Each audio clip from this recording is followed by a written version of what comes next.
Mr. President, first of all, thank you for taking the time to talk with us.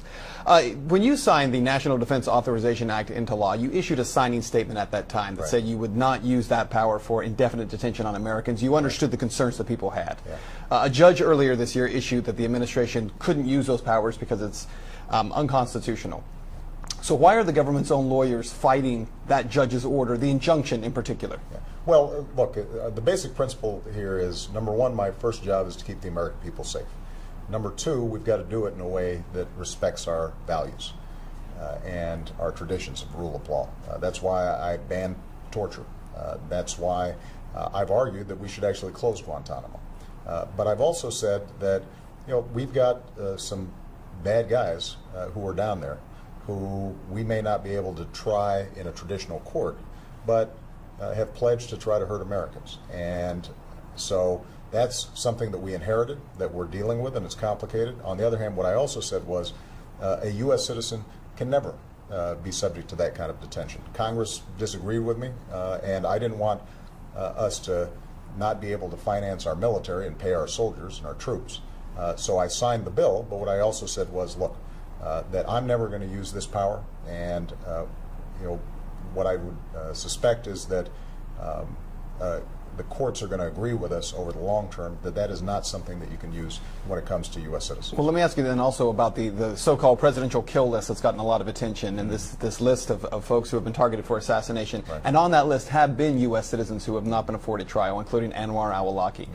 How do you, as president, or any president for that matter, regardless of party or person, utilize that power to assassinate even U.S. citizens? Well, first of all, you're basing this on reports in the news that have never been confirmed by me, and I don't talk about our national security decisions in that way. More broadly, though, our goal has been to focus on al-Qaeda, to focus narrowly on those who would pose an imminent threat to the United States of America, and that's why it's not just bin Laden, but a whole tier of al-Qaeda leadership has been taken off the field. And that's part of what has allowed us to now begin to transition out of Afghanistan, to begin to bring our troops home. We're going to have to be vigilant for the foreseeable future when it comes to terrorists, but we have to do so in a way that is consistent with the laws of war, with international law.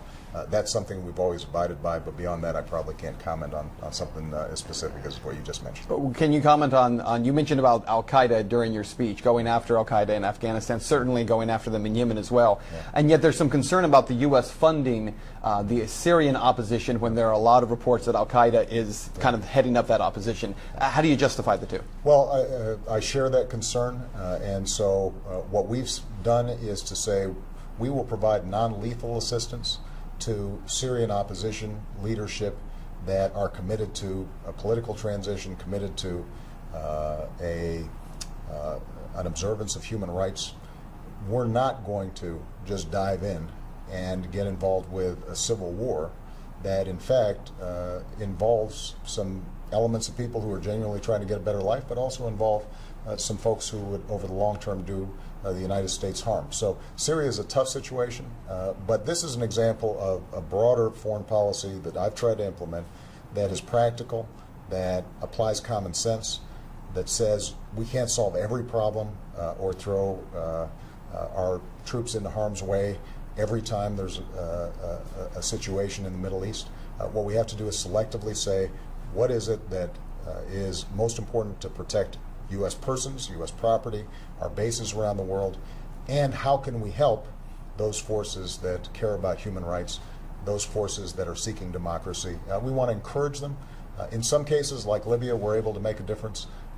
Syria is a more complicated situation, and we're trying to work with the international community to see if we can bring about Assad leaving, and we can bring about a more peaceful resolution of the problem. And you did mention one more. You did mention in the speech as well about Afghanistan, and yet while we do see a drawdown of troops, we're talking about at least 10 more years there being spent in an advisory role. And yet we continually see these Afghan soldiers and policemen turn their weapons on our soldiers. Is it worth it for us to retain American lives there, Americans who are being killed by these Afghan soldiers they're supposed to be training? Shouldn't we just bring all those troops home, or do we stay another 10 years? Well, keep in mind, we're not planning to stay another 10 years. This war will be over in 2014.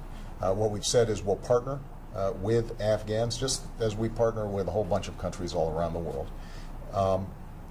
the recent spate of what are called green on blue attacks, where folks who are at least in Afghan police or military uniforms end up attacking us, is something that's deeply troubling, and our Joint Chiefs are spending a lot of time on. Keep in mind, though, there are 300,000 Afghan soldiers that are partnering with us.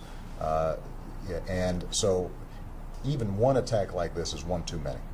But it's absolutely not true that what we're seeing is generally antagonism with Afghan forces. In fact, they welcome and are very interested in us training them so that they can be responsible for their own security. And the sooner we can accomplish that, the better off we are.